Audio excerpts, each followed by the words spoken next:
Ele nunca tinha visto um processo. Em 62, ele encontrou a Madame Julie, possessa. Em 63, ele escreveu na Gênese: afirmei no livro dos médicos que não tinha possessos. Quero reconsiderar essa assertiva. Existe a possessão. E ele põe na Gênese um capítulo das obsessões e possessões. Por que a gente não pratica? Não sabe? Porque a gente estuda um negócio fragmentado aqui, ali, aqui, acolá.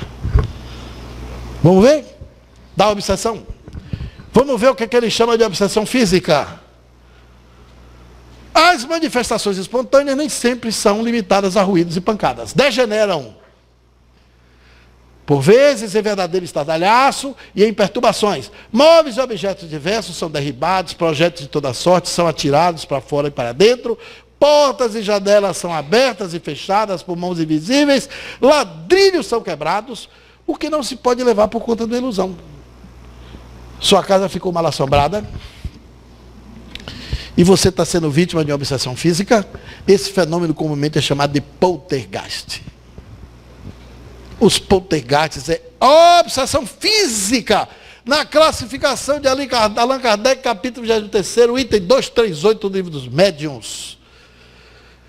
Pode incluir-se nessa categoria os casos de obsessão física, isso é, a que consiste nas manifestações ruidosas, obstinadas, de alguns espíritos que fazem que se ouçam espontaneamente pancadas de outros ruídos. Pedras quebram vidro, fogo na parede, nos colchões, nos móveis. Vocês já repararam que espírita não se interessa por poltergeist? Tem poltergeist na cidade, os espíritas não vão socorrer. Sabe por quê? Porque não considera um assunto do nosso meio. Acha que isso não tem a ver com a gente. Estão errados. Allan Kardec investigou na Revista Espírita muitos poltergeists, escreveu sobre eles. O espírito batedor de Berzabém, os possessos. Ele investigou muitos poltergeists e classificou. O senso comum é que diz que não existe. Olha aqui uma gravura do século XIX de obsessão física. Parece exagero, mas tem casa que fica assim mesmo. Somente na minha região, lá na Bahia, eu investiguei 11 poltergeists.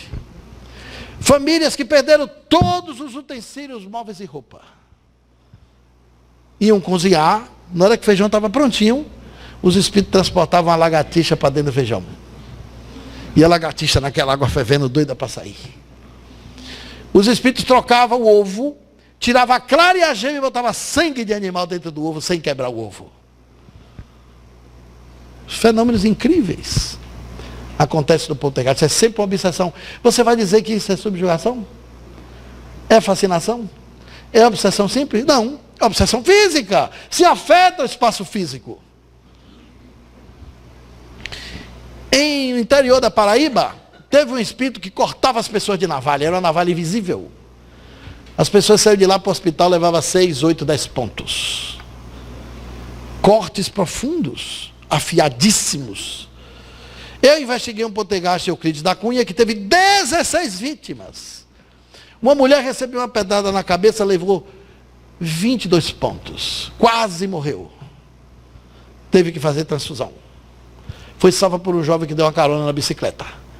Ela fazia a composição, um grupo da igreja, foram fazer uma novena para espantar o capeta, como eles chamavam. Pegaram um quadro de João Paulo, Papa, e foram cantando Ave, Ave, Ave Maria. Ela foi na frente, quando atravessou a porteira da chácara, a primeira pedrada foi no vidro de João Paulo II. Quebrou o vidro, bateu no peito. Ela levantou, fez o pelo sinal, falou em a Virgem Maria, recebeu a pedrada na cabeça e caiu desmaiada, e o sangue correu. A novena acabou, todo mundo se desesperou, ficou chinelo na rua, quadro de santo, imagem. Ninguém olhou para trás, nem deu socorro à pobre da mulher. Um jovem que se apiedou, botou no quadro da bicicleta. 40 minutos depois levou para o hospital, a mulher quase desfalecida. Tem poltergeists que levam à morte. Tem poltergeist que queima uma casa inteira. Obsessão física. Nós espíritas temos que socorrer os poltergeists. Vou dizer a vocês, no dia que você tem espírita aqui se dedicar a fazer isso, vai ter no mínimo um poltergeist do mês para tratar. O meu celular é cheio de pedidos para resolver poltergeist. As pessoas não sabem a quem recorrer. Pensa que é demônio. Chama o padre para fazer o exorcismo. Porque não atribui a ser coisa de espíritos. Pensa que é os demônios que estão atuando. Então o tempo é curto, eu tenho que correr. Aspectos da mediunidade. No poltergeist tem fenômeno de efeitos físicos fantásticos. Os objetos se levantam, se movem. Eu investiguei poltergeist, por exemplo, que um tronco de árvore caiu dentro de um quarto. Tivemos que quebrar a janela para tirar o tronco. Ele afundou a cama, afundou o chão e não quebrou uma telha. O espírito transportou. Teve um poltergeist que todos os sapatos da casa foram parar num fio de alta tensão. 13,8. Gente, uma sandália havaiana, olha que fenômeno belíssimo. Para você botar um fio dentro da sandália havaiana, dentro daquela alça, você tem que tirar. O espírito botou lá dentro e a sandália ficava balançando no vento. Sapato, tênis, tudo pendurado na alta tensão. Quem ia pegar? Para torrar até o perispírito em 13,8. De voltagem de alta tensão. O prefeito da cidade foi na minha casa. Esse poltergeist levou 1 ano e 3 meses. A família não tinha nada mais. São muitos casos. Numa hora dessa está acontecendo algum poltergeist em algum lugar. É um fenômeno muito recorrente, gente. E não adianta chegar lá cantando um hino, fazendo prece. Não é assim que funciona, não. Você tem que saber trabalhar o poltergeist. Só funciona se você fizer a sessão de desobsessão e evocar o obsessor. Uma reunião específica dirigida para aquele caso. Faz no centro espírita com um grupo de médiuns. E evoca o perturbado lá do poltergeist. Você faz evangelho no lá, você descobre quem é o epicentro, se o poltergeist tem médium, se tem paranormal. É simples, tem várias técnicas. Você descobre quem é que está na casa sempre que o fenômeno acontece. E tem que ter um corajoso. Geralmente tem criança em estado púbere, ou um menino produzindo espermatozoide, ou a menina produzindo menstruação. Os pesquisadores calcularam aí cerca de 60% a 70% dos poltergeists tem um adolescente na fase púbere. Ou tem uma pessoa muito gorda, ou muito introvertida e muito magra, esquelética. São sintomas da paranormalidade em desalinho que favorecem. Se acredita que as energias sexuais em profusão favorecem o efeito físico nesses casos. Aí você pega um adolescente, você já descobre se tem ou não, já fica de olho nele, e pega e bota no seu carro e leva para sua casa. Se o fenômeno acontecer em sua casa, ele é o médium. Mas você tem que ter coragem de fazer o teste. Leva para o centro espírita. Eu levei um para o centro espírita, quando a gente chegou na porta do centro, a família toda, botei no carro. O carro apagou a bateria, a luz no meio do caminho. Era uma caminhonete novinha. A luz apagou, a gente foi seguindo uma carreta atrás. Eu disse, não, a gente vai. Tinha uma reunião mediúnica marcada. E a gente foi atrás de um caminhão. Gastamos, era uma viagem de 1 hora, a gente gastou quase 2. Foi um carro acendendo o farol atrás da caminhonete e a caminhonete atrás do caminhão. Liguei para o presidente do centro, disse, arranja um eletricista que o carro pifou. Quando nós chegamos na porta do centro, o eletricista olhou o carro e disse, carro não tem nada, botou na chave e acendeu tudo. Quando nós fomos entrar no centro, o espírito, a gente abriu a porta, o espírito bateu. Botamos a chave, quebrou a chave. Aí o presidente do centro disse, não tem problema, eu boto a escada. Se Jesus curou o cara que entrou doente pelo telhado, eu também entro. Aí a gente fez uma oração ali para abrir o centro, respeitando a entidade, e entramos. E teve poltergeist dentro do centro. Mas a gente tratou o espírito e acabou a obsessão. Funciona assim. Tem poltergeist que é simples, tem outros que são mais complexos. É tudo um drama humano. Cheguei em outro poltergeist também, que um pastor estava fazendo culto. Eu gosto de chegar quando ninguém chama. Porque quando eu chamo o espírita, a gente que pesquisa fica com 2 sentimentos. Um de alegria e um de tristeza. O de alegria é que tu tem fenômeno para pesquisar. E o de tristeza é porque tu vai resolver. Aí quando resolve, acaba o fenômeno. A gente não tem que pesquisar. Aí o bom é quando tem um pai de santo, pastor, padre, aí você vê muita coisa, porque ele não resolve nada. Quando eu cheguei nesse, já tinha passado o padre, o pai de santo, tinha um pastor. Aí o pastor levou Bíblias e tirou xerox dos salmos. Colou na janela, colou na porta, colou na cozinha. Botou Bíblia em cima do fogão, Bíblia na cama do casal, Bíblia na mesa, Bíblia em cima da mesinha da cozinha. Aí a empregada, daqui a pouco, eles estavam fazendo o evangelho, e eu lá quietinho no canto, lendo a Bíblia, e a empregada disse: Dona Conceição, o coisa ruim, deu descarga do vaso sanitário, a senhora vai ver o que tem lá. Quando ela falou, estavam todas as Bíblias e todos os salmos arrancados das portas e janelas, dentro do vaso sanitário.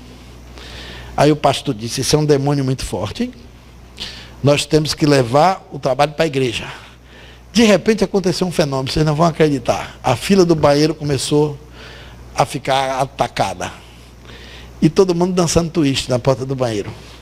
Aí Dona Conceição disse: seu Clóvis, o coisa está botando lama dentro da calcinha e da cueca do povo da igreja. O Espírito transportou lama para dentro das vestes íntimas. E o povo ficava ali dançando twist, com aquele desconforto. E eu ali com ela, com todo mundo saiu, ela disse: me conte um segredo. Por que não botaram na sua cueca? Dona Conceição, eu vim sem cueca. Aí ela disse assim: o senhor está brincando comigo? Eu disse: estou mesmo. Eu disse: porque eu não incomodei o Espírito. Se você chega num poltergeist em tom de desafio, chamando o Espírito de demônio, ele tem uma razão para estar fazendo aquilo. Geralmente o poltergeist é uma vingança. Ou um espírito brincalhão ou apegado ao lugar. E se for um espírito embusteiro e você for desafiar ele com sua autoridade suposta, ele lhe agride. Você recebe a pedrada dele. Ou uma ação direta dele. Mas se você respeita, chega respeitando o espírito, dialogando com ele psiquicamente, o espírito não lhe toca. E aí Allan Kardec explica que os fenômenos de efeito físico são explicáveis com uma simplicidade meridiana pela anulação da gravidade. Porque os objetos se levantam. Como é que uma sandália sai do chão e vai parar num fio de alta tensão? Isso altera a lei da física da gravidade. Os espíritos anulam a gravidade. Aquela lei que diz: dois corpos não ocupam o mesmo tempo, o mesmo lugar no espaço, só serve para a dimensão física material. Não serve para as influências espirituais. Os espíritos conseguem que os objetos materiais atravessem por uma outra dimensão o espaço físico e ocupem ao mesmo tempo o mesmo lugar do espaço. A matéria não é obstáculo quando o espírito quer transportar. E não é uma desmaterialização que o espírito faz aqui e manda para o outro lado. Mas não dá tempo para explicar hoje. Agora vamos para o caso de possessão. Então a gente já sabe que tem obsessão física classificada por Allan Kardec no Livro dos Médiuns. Aí Allan Kardec diz assim, Revista Espírita, dezembro de 1863. Dissemos que não havia possessos, no sentido vulgar do termo, mas subjugados. Queremos reconsiderar essa assertiva posta de maneira um tanto absoluta, e ele pôs mesmo no Livro dos Médiuns de uma maneira tão absoluta, que os espíritas que são no Livro dos Médiuns dizem que não tem possessão, só tem subjugação. Já que agora nos é demonstrado que pode haver verdadeira possessão. Isso é, substituição, embora parcial, de um espírito encarnado por um espírito errante. Eis um primeiro fato que prova, apresentando o fenômeno em toda a sua simplicidade. É o caso da Madame Julie, ele descreve tudo. E adianta, na possessão, em vez de agir exteriormente, o espírito atuante se substitui, pois assim dizer, ao espírito encarnado, toma-lhe o corpo para domicílio. Sem que este, no entanto, seja abandonado pelo seu dono, pois que isso só pode se dar pela morte.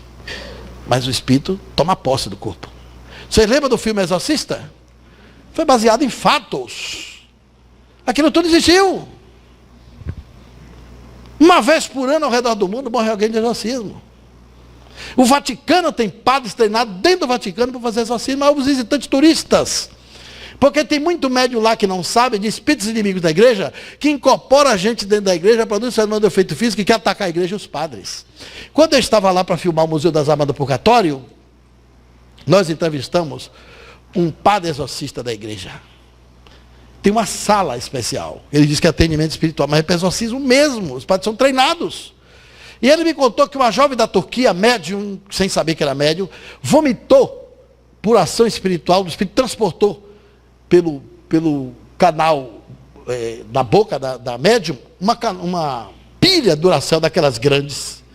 Ela atirou com tanta força no padre que quebrou a ponta da pilastra de mármore. Se pega no padre, levava ele para o além, para fazer companhia ao espírito. Pegaram ela correndo, levaram para essa sala, exorcismo lá dentro. Então existem os processos. A medicina reconhece pelo F44.3 os casos de possessão. Está na CID, na Classificação Internacional das Doenças. Porque tem processos que são levados para hospitais, para psiquiatras tratar. E na CID diz, e no Manual Prático da Psiquiatria Americana, que é o manual que segue como base de todos os conteúdos do comportamento psiquiátrico diagnosticado. O processo não deve ser considerado como alucinado, nem como esquizofrênico, nem como delírio. É caso de manifestação espiritual. A medicina já sabe. A gente espírita que não classificou ainda no nosso compêndio conteúdo. Então, quando alguém perguntar aqui a qualquer pessoa do irmão Tomé, quantos tipos de obsessão tem? Nunca mais diga que é 3, diga que é 5.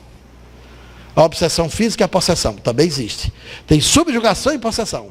E no livro A Gênese, Kardec escreveu um capítulo inteiro sobre obsessões e possessões que vale a pena o espírito estudar pelo menos 3 vezes para não esquecer nunca mais. Olha algumas coisas que Allan Kardec diz que são chocantes, que eu coloquei para encerrar a palestra. A falta de médiuns na casa espírita é muitas vezes até providencial. Se eu não botasse o nome de Allan Kardec aqui, vocês não acreditariam que ele dizia uma coisa dessa. Concordam comigo? A falta de médium nas casas espíritas é muitas vezes até providencial. Tem gente que acha que não pode existir casa espírita sem médium e sem reunião mediúnica. Olha o que ele afirma. Os médiuns são um dos elementos essenciais das reuniões espíritas, mas não constitui elemento indispensável. E fora erro acreditar-se que sem eles nada se pode fazer. E ele ainda dá um conselho. Acresce que os grupos possuidores de médiuns estão sujeitos de um momento para o outro a ficar sem eles.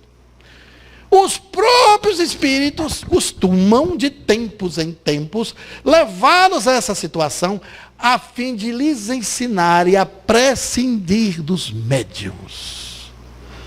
Sabe por que isso, irmãos? Porque o espiritismo veio do mundo para conduzir a mediunidade e conduzir o médium. A gente inverte. A gente quer que a mediunidade e os médiuns conduzam o espiritismo. Isso é um equívoco. Existe mediunidade sem espiritismo nenhum. O fenômeno mediúnico está nos terreiros de Umbanda, está no Candomblé, está nas obsessões de todas as matizes. O lugar que está cheio de gente médium, cadeia, tem muito médium lá. Muito crime por possessão, subjugação e impulso de influência espiritual. Tem preso que jura que não cometeu crime. O sociólogo espírita Deolinda Amorim escreveu um livro fantástico. Espiritismo e Criminologia. Todo advogado devia ler. Todo juiz devia ler. Todo promotor de justiça devia ler. Está cheio de médios lá.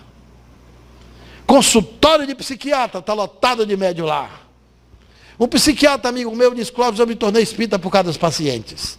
Eu disse: como assim? Ele disse: por causa da coisa. Por causa da coisa? Ele disse: eu fiquei cismado. Comecei a clinicar e os pacientes tudo falavam da coisa. Eu dizia: como assim, doutor, eu estou quieto assim, uma coisa me toma. Eu vim aqui falar com o senhor porque aconteceu uma coisa comigo que ninguém sabe explicar. Olha, doutor, eu estou assim normal, daqui a pouco me dá uma coisa que eu não me controlo. Ele ficou procurando que coisa era essa e perguntava ao paciente: o que você acha que é a coisa?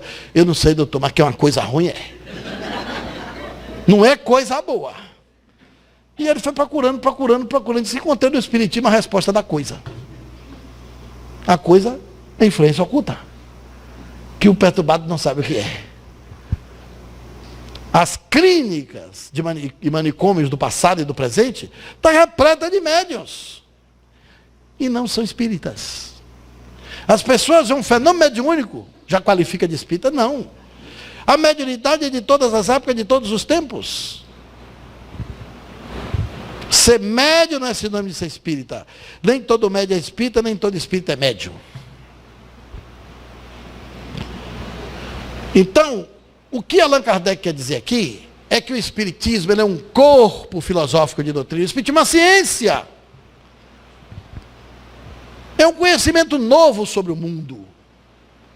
E nós precisamos pegar esse conhecimento com uma tecnologia de inteligência que ensina a gente a ser uma pessoa melhor e mais feliz. O espiritismo não veio só para fazer mediunidade, nem prática mediúnica.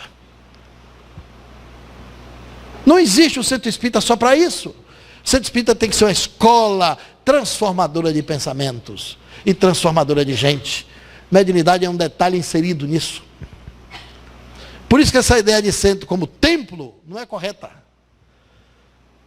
O centro espírita teria que ser 60% escola de espiritismo, 20% templo e 20% hospital. E se for uma boa escola, uma escola terapêutica, um educandário de almas que redima as pessoas, que levante as pessoas do seu estado de degradação para a redenção, muita doença desaparece. Porque muita coisa é provocada pela cabeça da pessoa. Tem gente que paralisa a vida pela mente. Pela negatividade, pela falta de atitude positiva na vida, por falta de percepção da vida futura, por não saber que é uma pessoa eterna, que é um espírito imortal, por não saber da sua grandeza, do seu destino, e a pessoa sucumbe. O centro espírita tem que ser um lugar que promova isso. Por isso que Allan Kardec está certíssimo. O fenômeno é o mais importante na doutrina, diz ele. Há pessoas que nenhum fato testemunharam, que não observaram a mesa agitar-se ou um médium escrever, mas se tornaram tão convencidos quanto nós unicamente porque leram e compreenderam a lógica do pensamento espírita. O melhor método para a divulgação do espiritismo deve dirigir-se à razão mais do que aos olhos. Allan Kardec não botava foco em fenômeno. Os espíritos superiores não botam foco em fenômeno. Olha, se os espíritos quisessem evoluir a humanidade por fenômeno, reencarnavam um bocado de médio paranormal, psicográfico para todo lado, fenômeno de efeito físico em todo canto. Mas já veio Moisés, atravessou lá o mar. Só porque demorou para pegar as tábuas da lei, o povo duvidou dele. Adorou bezerro de ouro, até o irmão. Se bem quando ele desceu para proteger o irmão. Já tinha pistolão espiritual naquele tempo. Mandou matar 300 e deixou o irmão de fora. Que o irmão estava no meio da confusão lá dos adoradores. Transformou água em sangue, veio as pestes do Egito, o povo duvidou. O fenômeno não prova nada. O que convence uma pessoa não é a prova, é a maturidade psicológica de quem está diante da prova. Para quem sabe ler, um ponto é letra. Para quem não sabe ler, muitos livros é uma porção de papel sujo. Tem gente que não tem maturidade para ver a prova. Por isso que hoje em dia em ciência não se fala mais em prova. O que existe não é a prova, o que existe é evidência. Porque tem um axioma na ciência que diz: nem tudo que é verdadeiro pode ser provado e nem tudo que é provado pode ser verdadeiro.